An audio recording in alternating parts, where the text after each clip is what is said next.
Iti namine. Namaste Saraswati Deve Gauravani Pracharini Nirvisesha Sunyavadi Paschatya Desaparini Sri Krishna Chaitanya Prabhu Nityananda Shri Advaita Gadada Srivasadi Gaur Bhakta Vrinda Jai Shri Krishna Chaitanya Prabhu Nityananda Shri Advaita Gadada Srivasadi Gaur Bhakta Vrinda Hare Krishna Krishna Krishna Hare Hare Hare Rama, Rama Rama, Hare Hare. Hare Krishna, dear devotees. I have great pleasure to be with all of you once again. Please accept my humble obeisance to your lotus feet. After a very pleasant stay in Mayapur for a month, then there was a little illness in the family, so we are both getting better now. So let us start the session without further delay. We have been missing Srila Prabhupada for quite some time. And by the way, I'll just tell you a small thing.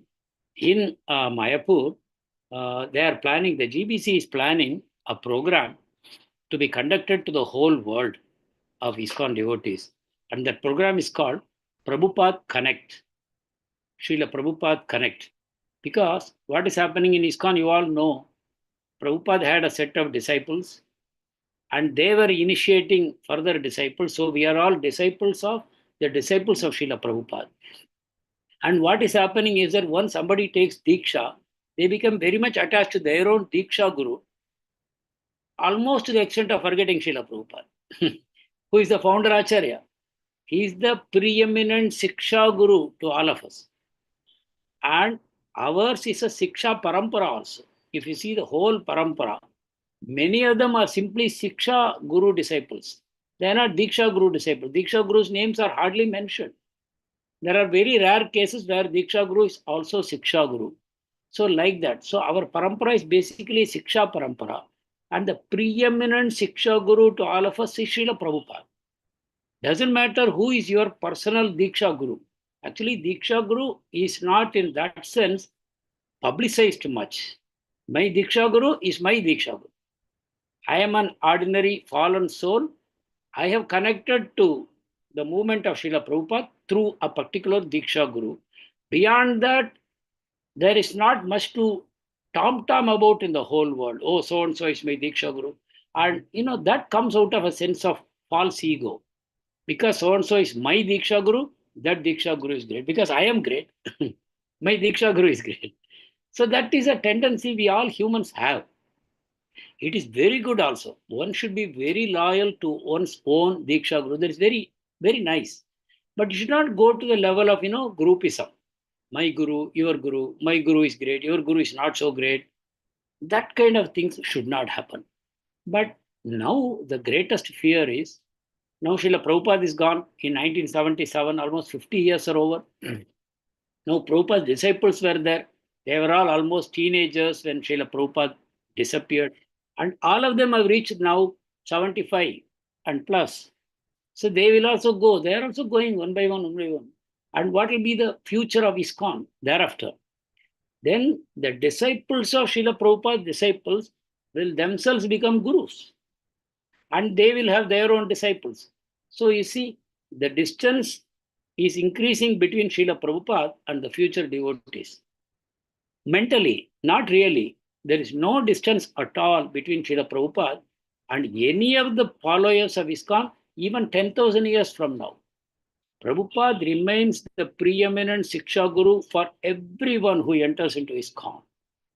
You can accept Srila Prabhupada as your Siksha Guru and you can start reading Srila Prabhupada's books and you are a ISKCON person. Nobody can deny that. That is why he is called founder Acharya. And for the next 10,000 years. And Srila Prabhupada said, ISKCON is my body. So Prabhupada's Vani is there with you. And Prabhupada Vapu is also there with you. Vapu is ISKCON. And Vani is Srila Prabhupada's book. So you have both. Prabhupada has not denied anything to any of us. But we have to connect to Srila Prabhupada. All the lectures of Prabhupada, all the books of Srila Prabhupada, all the room conversations of Srila Prabhupada, all the letters written by Srila Prabhupada, all the diaries maintained by Srila Prabhupada and by his personal assistants on Srila Prabhupada's daily activities, this everything is in public domain. Everything is available. So anyone who wants to connect to Srila Prabhupada directly, it is all open, completely available. You can just click the YouTube and hear Srila Prabhupada's voice talking to you, singing to you, inviting you to join in the kirtan. Prabhupada talks to you directly. So there's nothing lacking in ISKCON. Anyone can connect with Srila Prabhupada. Nothing lacking. But the problem is our own false ego is the biggest challenge. That will not go away. Today, if I join ISKCON, tomorrow my false ego has not disappeared. False ego remains. It takes its time. By my regular chanting, by my sincere practice, by sincerely taking association of devotees, taking instructions of Srila Prabhupada, gradually my false ego will melt. But till that time, I should not start rubbing devotees in the wrong way, forming various groups. This temple is mine, that temple is not yours, like that competition. I will glorify my guru in a bigger way than what you did for your own guru. Because Prabhupada is common to everybody. So nobody wants to glorify Prabhupada. He is everybody's guru. But my guru is my Diksha guru. We forget Siksha. Without Siksha, how are we in ISKCON today? It is Siksha that has brought us to ISKCON. It is Siksha that is keeping us in ISKCON. It is Siksha that is actually helping us to carry on Krishna conscious processes, activities in our daily life. So how can we minimize the importance of Siksha and the importance of Siksha Guru in ISKCON? And the preeminent Siksha Guru will forever remain Srila Prabhupada. And all his books. Who can replace the books of Srila Prabhupada? Prabhupada said, books are the basis. Srila Prabhupada's books are the basis. See, now there are so many more books coming in ISKCON. But one should always remember, your first priority is Srila Prabhupada's books. Have you finished reading Srila Prabhupada's Bhagavad Gita as it is? Multiple rounds? Have you finished reading Srimad Bhagavatam? Have you finished reading Chaitanya Charitamrita? Have you finished reading Nectar of Devotion, Nectar of Instruction? All these things. There are unlimited books and Prabhupada's lectures. So every day we should read Prabhupada books. Every day we should hear Prabhupada's lectures. Then only you can pick up the books of other authors like Srila Prabhupada's disciples or disciples' disciples. Your first priority will be with Prabhupada, knowing fully well that your gratitude should be always to him. Whoever is there, you are attracted to today, they are all there because of Srila Prabhupada. So Prabhupada's contribution in your life should never be forgotten. So the disciples of Srila Prabhupada, they are very worried. But when we go, what will happen to the ISKCON movement? Whether the people will get sort of scattering, that my guru, your guru, my guru, your guru, and Prabhupada is dropped. So for that reason, they have started this program called Srila Prabhupada Connect. And Srila Prabhupada Connect is nothing but telling people the glorious life of Srila Prabhupada. Taking the story of Srila Prabhupada to everyone in ISKCON so that they will appreciate how special is Srila Prabhupada. What kind of a person, what kind of personality, what kind of empowerment he had, what kind of direct connection he has with Krishna, and how for 24 hours a day he remains Krishna conscious. With all kinds of provocations, difficulties, disturbances, challenges, 24 hours Krishna consciousness, nobody can display unless they are purely, directly connected to Krishna. And Srila Prabhupada's life story, if you read Lilamrt, you will see there was not a moment. At the age of 70, he's in America. He doesn't know where the food will come from, where he will sleep, who will pay the rent, who will buy his books, who will come to his, nothing he knows. But he's still very Krishna conscious. Heavy snowfall, very severe winter, and there is no money. Prabhupada is not worried. He's constantly translating books and giving classes. Whether audience is there or not, he's giving. And never for a moment he forgets Krishna. And his priority is Kirtan, because Kalikale Namarupe Krishna Avatar. Chaitanya Mahaprabhu came to give us this Nama Sankirtan. And Prabhupada had complete faith in that. And he did Nama Sankirtan. He gave very short classes. More important was Nam. So everything Srila Prabhupada has given to us. So this Prabhupada Connect will take the story of Srila Prabhupada to everyone. So there'll be trained teachers, and there'll be students' handbook will be prepared by which the classes will be taken, and the classes will be highly interactive. We can form groups, and within the groups we can discuss the various pastimes of Srila Prabhupada. Then you can make presentations on the stage, and you can draw paintings of Srila Prabhupada's pastimes, and so many different things have been planned. But the essence is, in a very intimate, emotional way, we all should connect to Srila Prabhupada. And today it is almost like an emergency, because those who were directly seen, touched, smelt, and served Srila Prabhupada and heard, they are all going away one by one, one by one. So in future, it is the books of Srila Prabhupada that will run the entire ISKCON movement. And what is very, very important is that not only that we should simply read the books intellectually, but we should read it with a lot of emotional investment. I should invest my emotions into the books of Srila Prabhupada. What great sacrifices this great personality has done, so that today this book can be in my hands. Bhagavad Gita, we are distributing sometimes at even 100 rupees, just so that it will reach the hand. People are willing to subsidize the cost so that this book will reach everyone's hands. So this is the most important part, and that Prabhupada Connect will eventually come to every center, every part of India. It will start probably with the major cities, and it will go everywhere. And what is the basis of this entire Prabhupada Connect is this Prabhupada Lilamrt. Fundamentally, it is Prabhupada Lilamrt which is the driving content of this whole course. And of course, there are so many other disciples of Srila Prabhupada. They will also contribute.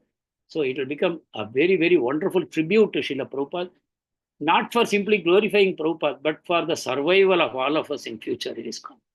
ISKCON should survive, and all of us should survive in ISKCON in the future. For that purpose, we should all connect most intimately, most personally, most gratefully to Srila Prabhupada, and that will be our protection. It's not a purely intellectual movement, it's a very emotional movement, because intellectuality is essentially impersonal. Most of intellectualism is impersonal. The person doesn't matter. You are only interested in the lesson. You see the comparison of Gurukul and modern education system. In the Gurukul, the student would go and live with the Guru, serve the Guru Patni with complete surrender. And there is such a personal intimacy between the Guru family and to the students. And they stay with him for many, many years. Serve him, beg for him, go collect firewood for him. And when Guru says you take food, then only they take food. That kind of a very intimate relationship is built up. And then during the course of that intimate relationship, education is passed on by the Guru. And that education goes and sits in the heart, not in the head. Today, our education system is all to the head only. Nothing goes to the heart. No values, no morality, no ethics, no compassion, no feeling for others. It's all knowledge. But ISKCON is not like that. If you see ISKCON like that, very soon you will lose the charm. If you are here only to learn some knowledge, then what will happen? Every year Narasimha Chaturdasi will come, and every year they will tell the same story of Narasimhadev, how Hiranyakashipu was such a cruel king, and how one day, because of Prahlad Maharaj, how Narasimhadev appeared, and then how he tore his chest and he pulled out the intestines, made a garland. How many times you will hear the same thing? You'll say, no, I know the story. Tell me something else, which is not in Srimad Bhagavatam. Dig out some story which is from some remote scripture and tell me. I want to hear every time new things. If you are intellectually focused, this will happen. You cannot stay very long in ISKCON. But if you are emotionally invested, then you will relish. Every time you hear Narsingadev pastime, it will be like new. And you'll be feeling so emotional about the sufferings that Prahlad Maharaj undergoes and how even the demigods and Brahmadev, they don't know how to deal with this demon. And how finally, in an amazing way, the Lord appears and fulfilling all the boons given by Brahma, he still manages to kill this demon. Nobody can think of a solution to this problem. But in a very effortless way, the Supreme Lord comes and kills. So with emotional investment, we hear this. And Prabhupada must have narrated this story how many times? But every time it is like new. All this requires the investment of emotions into the movement, into the scriptures, into the Guru Parampara, into Lord Sri Krishna, Chaitanya Mahaprabhu. And for that purpose, we have to build a very strong bridge with Srila Prabhupada. And that is what is going to happen. This Prabhupada Connect is happening. So that way, you all have a headroom, what they call, you have an edge, because you have already been hearing Srila Prabhupada Lilamrt for quite some time. So when this program comes, you'll be able to connect with it in a much more intimate way. So let us proceed with today's session. The last class, we left with Srila Prabhupada planning to build a very amazing, astonishing temple for Lord Sri Krishna in Bombay, because Bombay was the biggest city in India. And he wanted that a very, very attractive, something that will attract whenever anyone coming to Bombay, one of the places to see should be ISKCON. Prabhupada planned like that. And when this property came up in sometime in 1970 for sale, Prabhupada realized many, many years ago, before Prabhupada had gone to New York, in sometime in 1965, Prabhupada had seen this property. And that time only Prabhupada wanted this for ISKCON. Even though ISKCON was yet to be formed, in his mind, Prabhupada wanted this property. And then several years later, 7 years later, the property is still available. So Prabhupada immediately talked to the owner, and the owner was so favorable, and they immediately made a oral agreement, and they paid an advance, 50,000 rupees upfront, 5 acres of land in Juhu. At that time, it was only forest. There was no Bombay, I don't know, beyond Bandra or whatever. That was a limit. And there was nothing there. And Srila Prabhupada took it. 50,000 advance. Another 50,000 should be paid, and immediately the land will be registered in the name of, no. After paying another 50,000 rupees, ISKCON can move in to the property and start using it. Then you pay another 1 lakh. Then the property will be also registered in the name of ISKCON. And then Mr. N agreed to give 7-8 years of time to pay the remaining amount in installments, something like 12 lakhs to be paid in installments. And everything was tied up. Prabhupada was very happy, even though people warned him that Mr. N is a very tricky man, very, very unscrupulous man. He has cheated people like this before, saying, I will sell you this property. He will take the advance, but he will put some impossible conditions so that it cannot be registered. And he will forfeit the advance. He is planning this with you also, because you are an old man. All your followers are Westerners. They don't know how to deal. This man is politically connected. He is running newspapers. So he's an extremely powerful journalist. So Prabhupada knew everything. And for Krishna, he took the risk, because what is Mr. N again? Mr. K, Krishna, right? So Prabhupada said, no problem, we'll handle that. But having said that, Prabhupada was also worried that somehow we should clinch this deal for Krishna. We should make sure that the temple will come in this place, and Mr. N should not be able to scuttle this, to stop us from building a temple here. Prabhupada, very much his mind was on this. So now let us see how it continues. So after paying the 50,000 rupees, and after telling his disciples, please pay the other 50,000 quickly. From where? No money. We all know how ISKCON runs, right? At least in those days, no money to spare.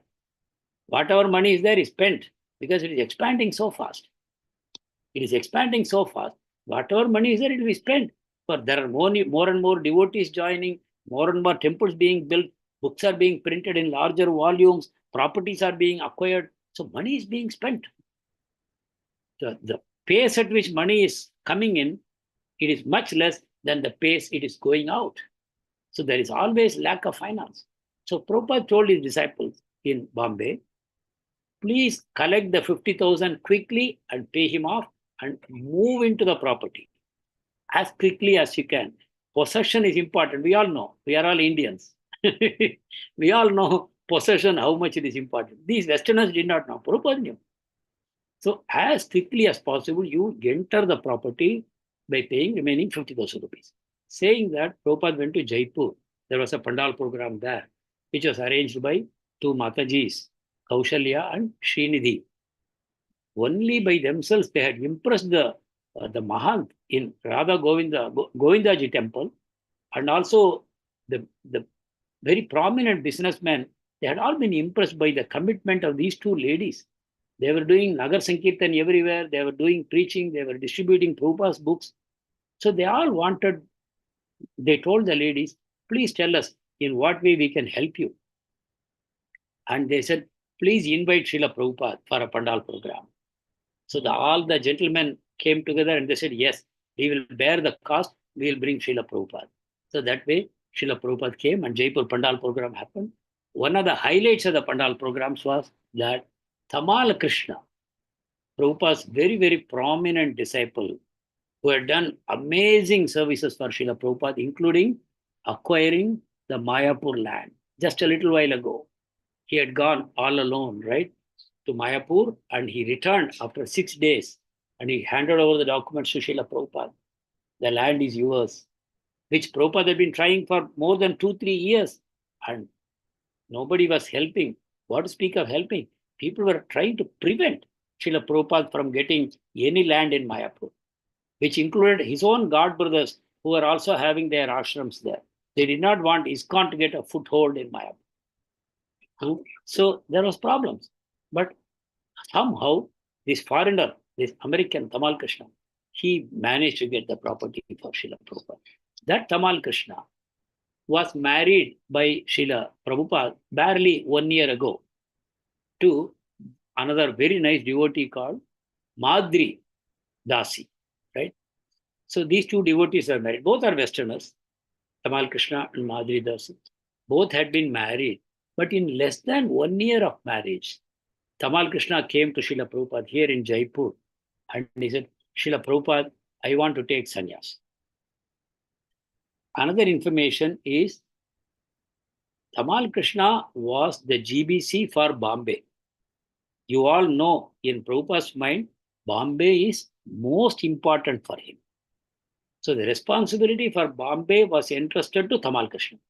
You can understand how much respect Srila Prabhupada has for Tamal Krishna's competence, capabilities.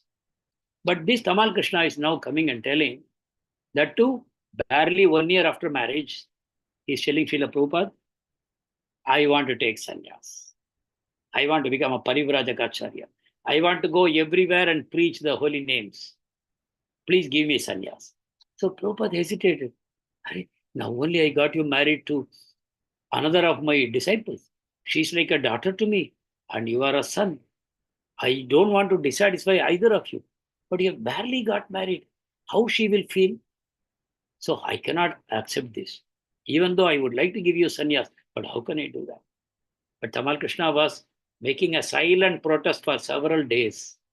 And finally, Srila Prabhupada invited all the GBC sannyasis who were in Bombay together. And he asked, what should I do? This is the situation. They all agreed, we can give sannyas to Tamal Krishna. All the Matajis were against, but all the sannyasis were for. So Matajis were very upset that how he is going to leave his wife, so young, barely married for 1 year. How can he do that? This is treachery. This is betrayal. They were angry. But Tamal Krishna is doing this for a higher purpose. God from within is prompting him, come on, you are required for greater services for the human society. You cannot confine yourself to one small family, you and your wife. There is much more you are capable of doing, and I want you to do it for me. So the Paramatma from within is prompting Tamal Krishna to take sannyas. And Srila Prabhupada could see it, his earnestness. So when all the Maharajas said, we can give, Prabhupada said, yes, tomorrow will be the sannyas ceremony. So in the Jaipur Pandal program itself, they raised a fire for everybody to see. From the stage, there was a fire ceremony, and Srila Prabhupada gave the sannyas danda to Tamal Krishna. And he said, you have sacrificed so much for me and for the movement. You had such a high education. You had such a high job. You threw it away just like that. And you have been following me for no personal benefit. And then I got you married to a beautiful, very intelligent young woman. And who will give up such a wife? But you simply gave up your married life. And you are wanting to do within barely 1 year of your marriage. So I am going to name you, Sanya's name, Tamala Krishna Goswami. So he became Tamal Krishna Goswami Maharaj. Goswami means one who has completely controlled his mind and senses. Complete control over mind and senses. Without that, you could not have done such sacrifices. So that way, Tamal Krishna became a sannyasi. And Srila Prabhupada started laughing. He said, actually, I was only testing you. See, in Prabhupada's mind, there is no doubt, oh, what will happen to the wife? She's barely married. For a higher purpose, lower things should be sacrificed. That is the way we progress. That is how we grow. We should not hold on to lower things. Then we are called Kripana. You remember in Bhagavad Gita we have studied who is a Kripana, who is a Brahmana. A Brahmana means one who is willing to sacrifice for a higher purpose. Arjuna was telling to Krishna, Karpanya dosho apahata svabhava prichami tvam dharma sammuda cheta. He says, Krishna, I don't know what is in my best interest. What is Shreyas for me? You tell me. I have become Kripana. I don't want to give up all these bodily relationships. So I am a Kripana. So a Brahmana is one who has such a broad outlook on life. He is willing to sacrifice lesser things for higher goals. And that's what Tamal Krishna has done. And Srila Prabhupada could appreciate that. So Prabhupada was laughing. He said, I wanted to see whether you are determined or not. So then Prabhupada asked him, what will you do now? You have taken sannyas. So Tamal Krishna says, I thought I will go with my danda. Means nothing else. Danda. And what is a danda for a Vaishnava sannyasi? Anyone knows? What is it called? Tridandi. Tridanda. He had a tridanda. Tridanda means 3 sticks tied up in one. And the 3 sticks represent, can anyone tell me? Body, mind, and words. Body, mind, and words. I am surrendering to you, Krishna. Nothing is mine. My body, my mind, my words, they are all surrendered to you. That's called Tridandi Sanya. That means you are completely surrendering everything to the Supreme Lord. As contrasted with this, you have Ekadanda Sanyas. Who has these Ekadanda Sanyas? Advaita. Sankaracharya. Mayavadis, right? Monists, we call them monist or Advaitist. They say everything is one. The soul and God, they are one. There is no difference between soul and God. The same God has come under illusion, he becomes soul. Forgetting himself, he becomes soul. And when he remembers himself, he becomes God. For that, you have to read, what is that? Brahma Sutra, Vedanta Sutra, constantly meditate on that, do tapasya, do pranayama, everything. And one day, lo and behold, you are God. The soul has become God. The way God has become soul now. How are there so many souls? If you ask what they will say? Tell me. When they ask, how come you say everything is one? There are so many souls we see, so many living entities. What will be the reply? From a Mayavadi. Revolve.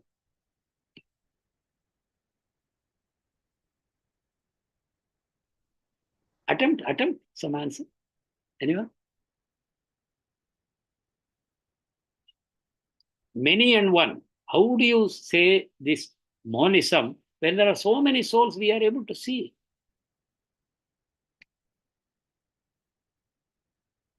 Yes, I hope all of you are here. Yes, Prabhuji. Yes, Prabhuji. Huh? So why didn't you say something? We don't know Prabhuji the answer. Mayavadis are very prominent in the world today. Devotees are less, Mayavadis are many. So how do they encounter this question? How do they answer this? How do they satisfy people?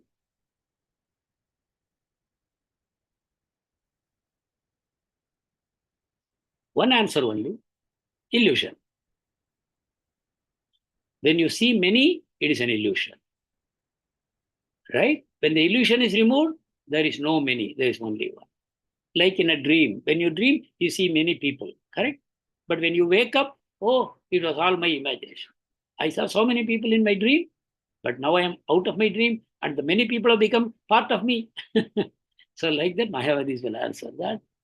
In essence, there is one God, and the experience of many is an illusion. It's a dream, Maya. Okay. But what do devotees reply to this? How do the devotees counter the Mayavadi propaganda?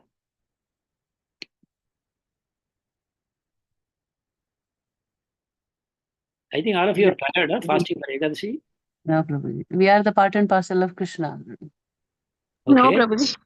Huh. Right? Then try. Yeah, we are part and parcel of Krishna. What else? He is Vibhu and we are Anu, Prabhuji. Okay. But We are the Satchidananda Servants. Swarupa.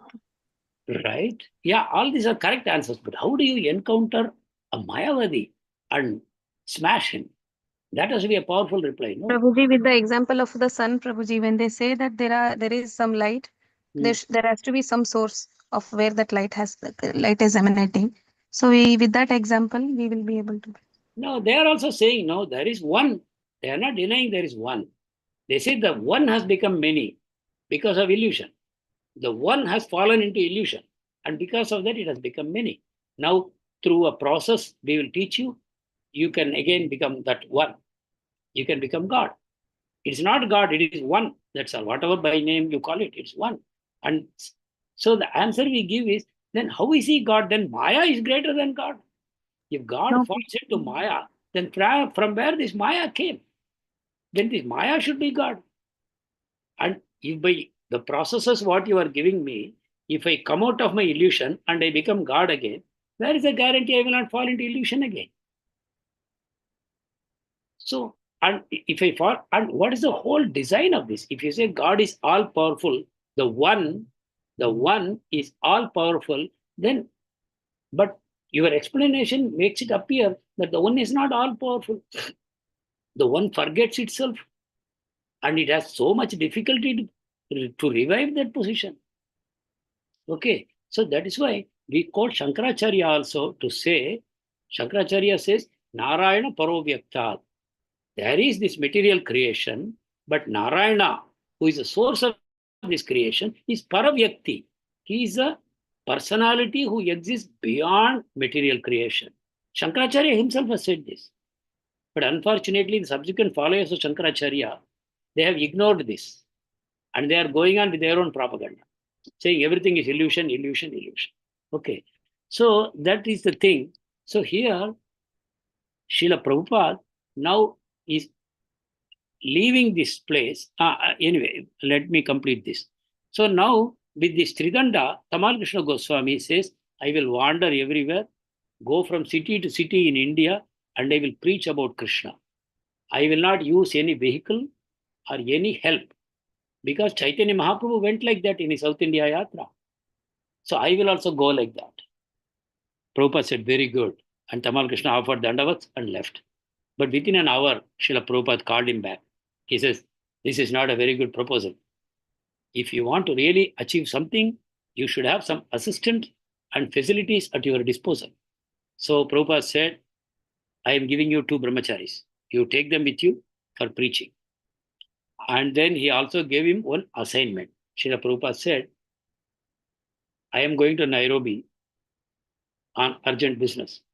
But there is an invitation for a Pandal program in Ahmedabad. I have accepted. So now, in my place, I am sending you. So the first sannyasi assignment also, Srila Prabhupada gave. And Prabhupada spoke about sannyas in the initiation ceremony. Prabhupada said, actually in Kali Yuga, sannyas is prohibited, but not for Vaishnava sannyasis. Stridandi sannyas is not prohibited. Only condition, he should have a complete sense of surrender to Krishna. And a sannyasi should never light fire, which means he is out of all material duties. Not only that, he doesn't bother to cook for himself. Whatever is available, he will take it. That's all. Whatever is available, he will take. He will not cook. And he doesn't have a dwelling place also. End of the day, under a tree also he will sleep. He will not look for a residence. So this is the mood of a Vaishnava sannyasi. But Mayavadi sannyasi is prohibited in Kali Yuga, right? No one is competent, qualified to experience the oneness in this age of Kali.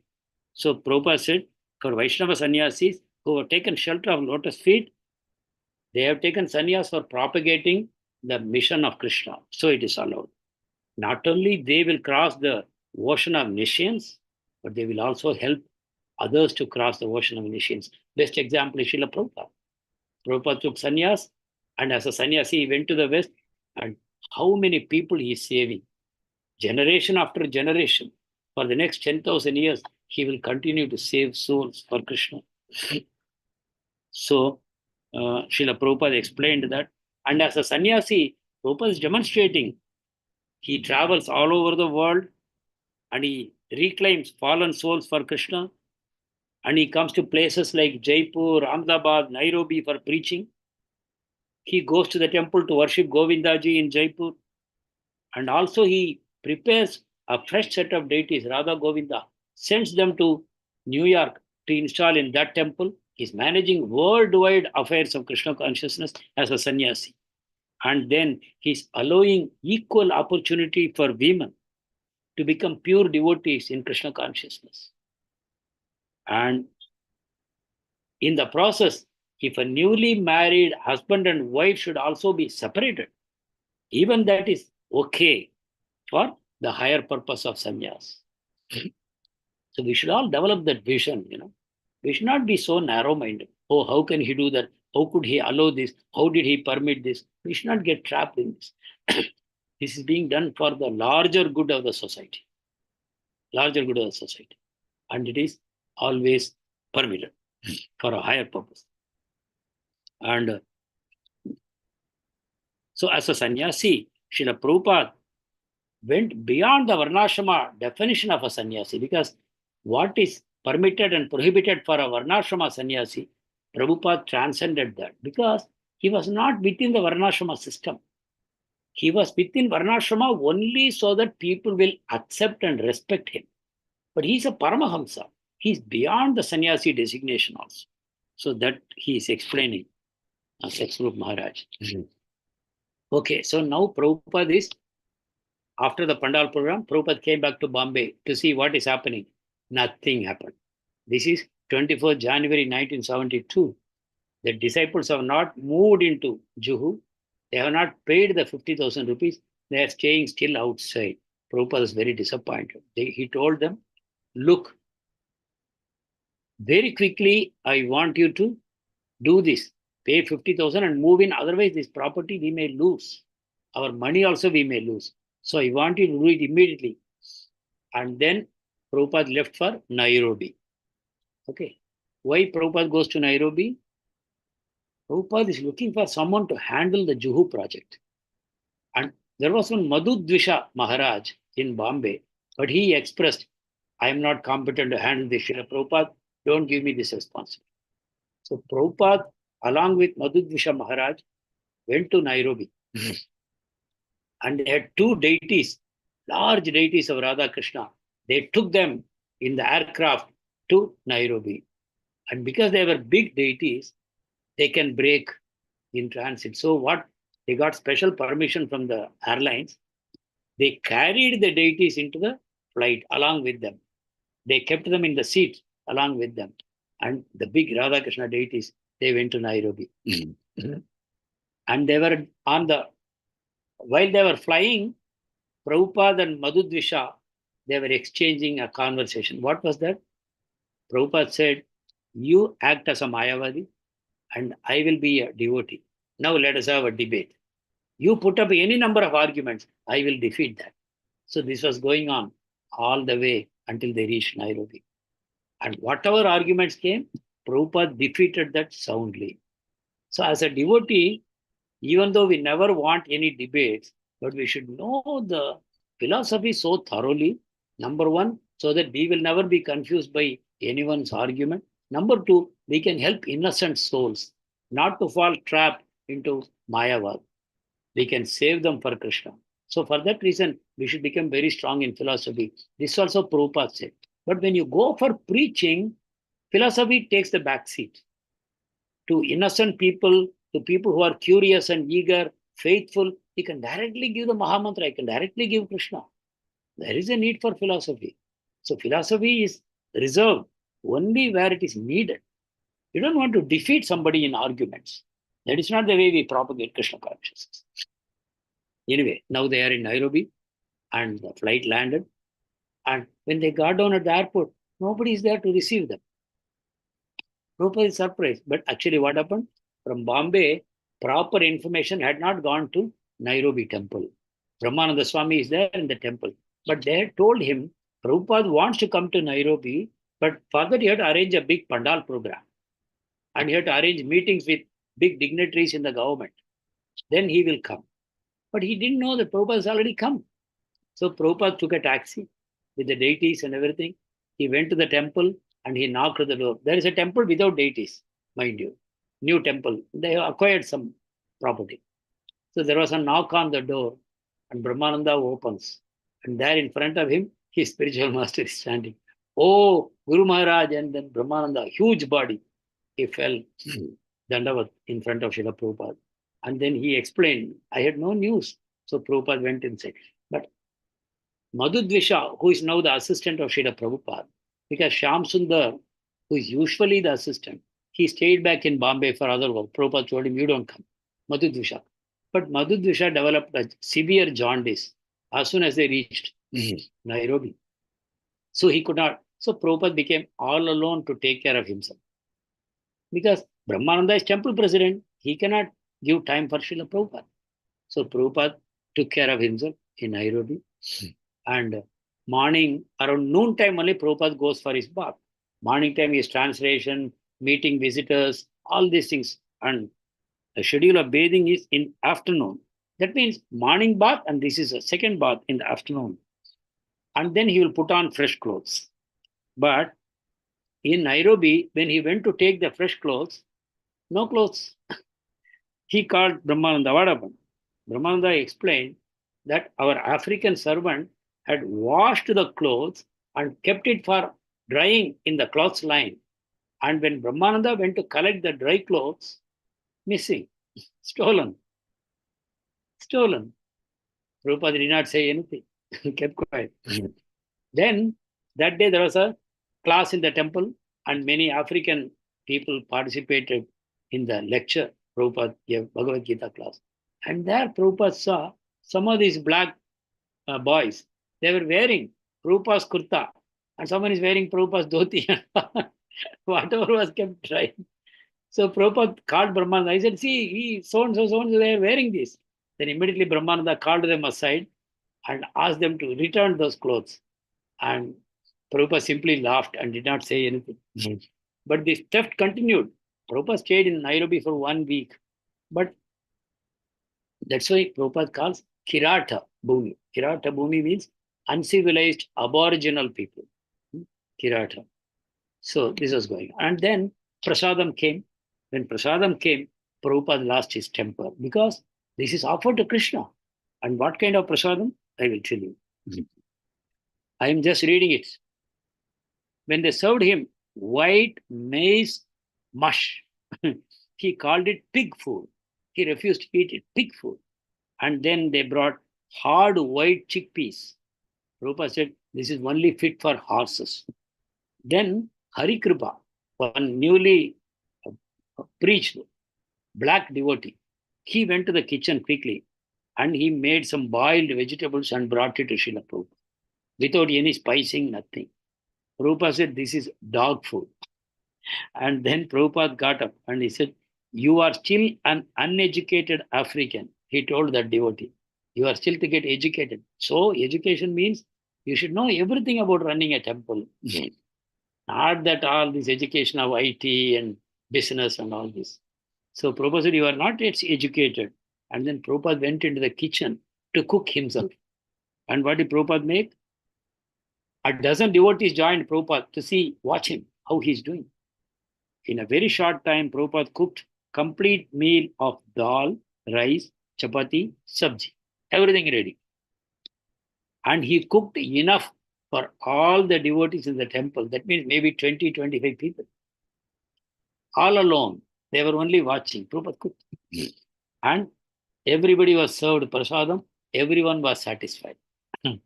But as long as Prabhupada remained there, this problem of cooking and clothing remains.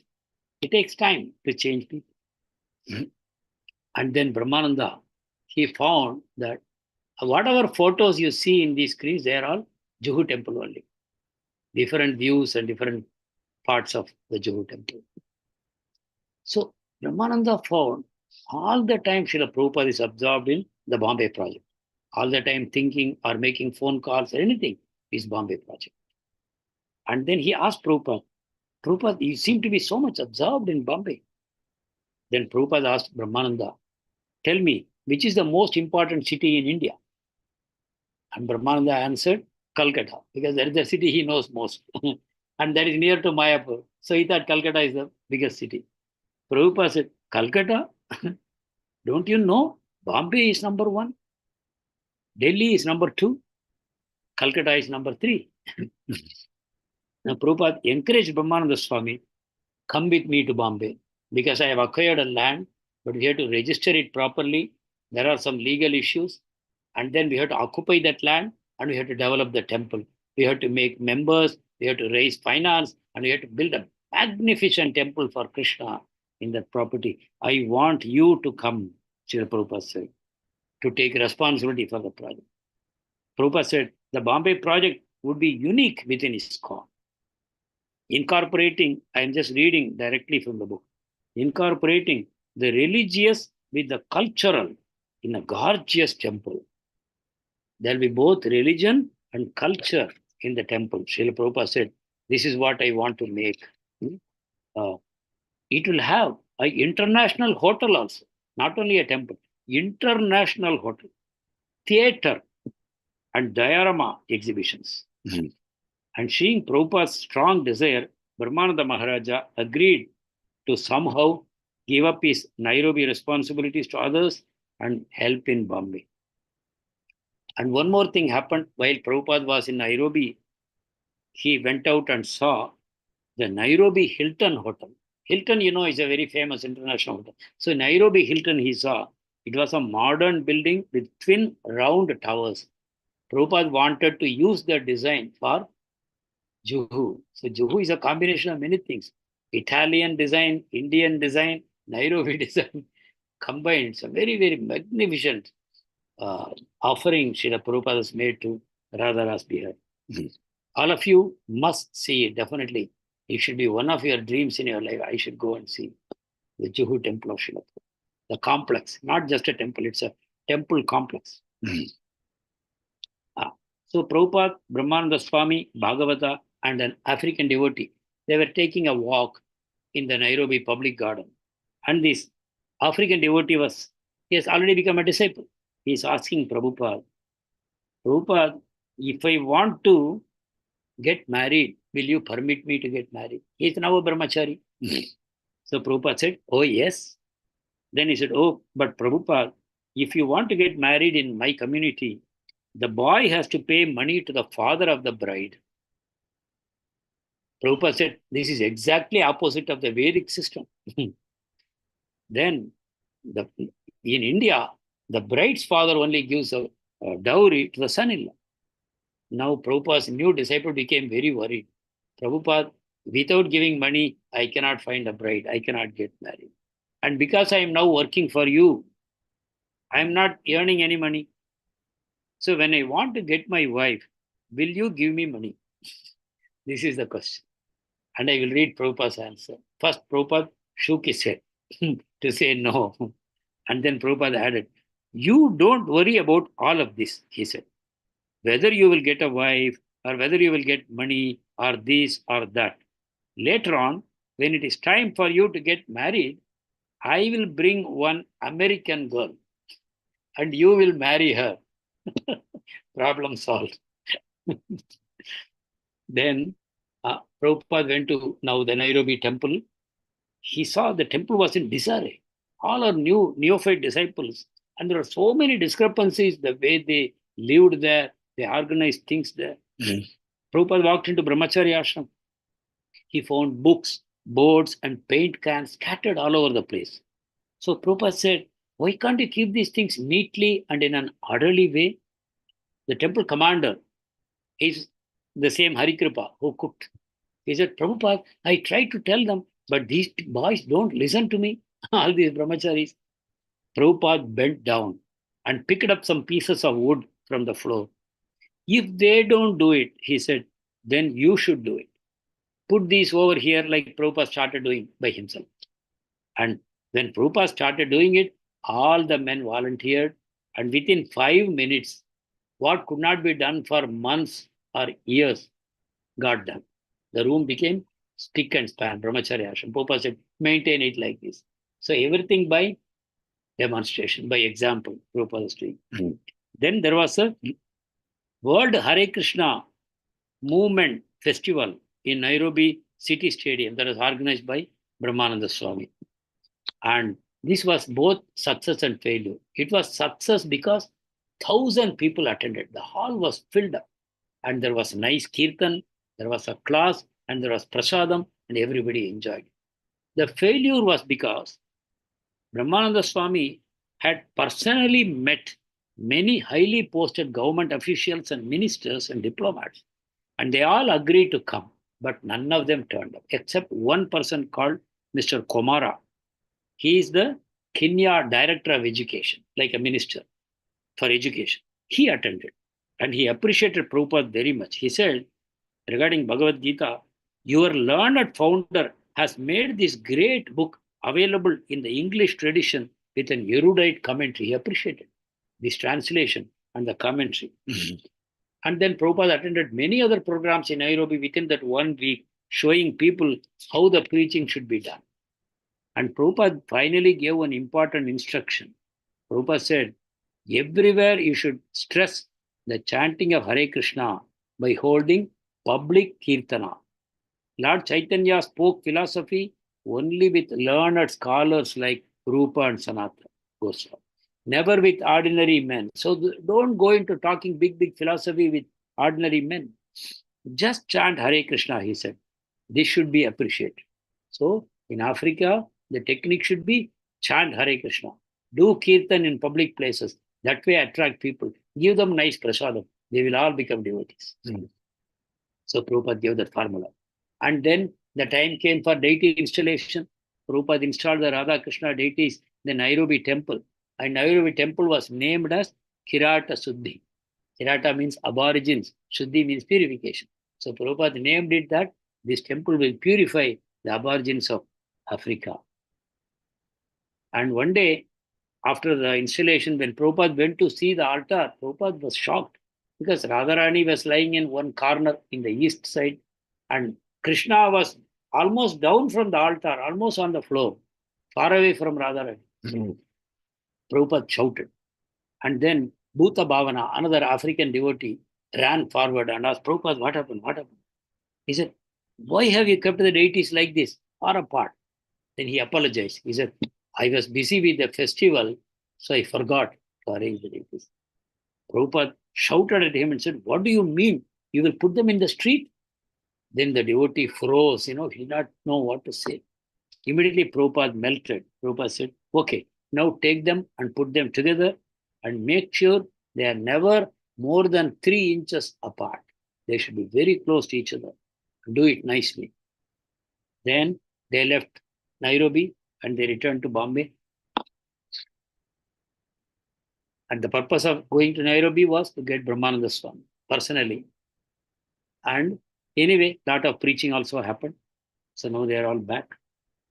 And Prabhupada is dreaming about his Bombay project all the time. It will be an extraordinary temple within ISKCON. And even among all the temples of India, this will be very special.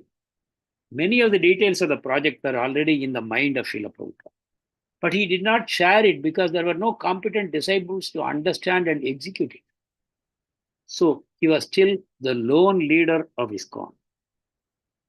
He has to forge ahead and others are ready to follow. But there are no pure leaders yet in ISKCON. His disciples were behind him, but it was he who always led. Even when he wanted the disciples as leaders of various ISKCON projects, then also they would constantly call him. They were not able to handle it individually, independently. So Prabhupada, for example, Prabhupada personally went to Nairobi to bring Brahmananda Swami with him. So like that, Prabhupada said, important work, better you do it yourself. So like that, Brahmananda has come back. And in Bombay, what is the time? Okay, I think our time is up. So now Prabhupada is in Bombay. We will continue this next week when we meet again. Thank you very much for joining. Vancha kalpatarubhyascha kripa sindhubhya cha patitanam pavanebhyo vaishnavebhyo namo ananta koti vaishnavavrinda ki jai Srila Prabhupada ki jai Gurudev ki jai Hare Krishna.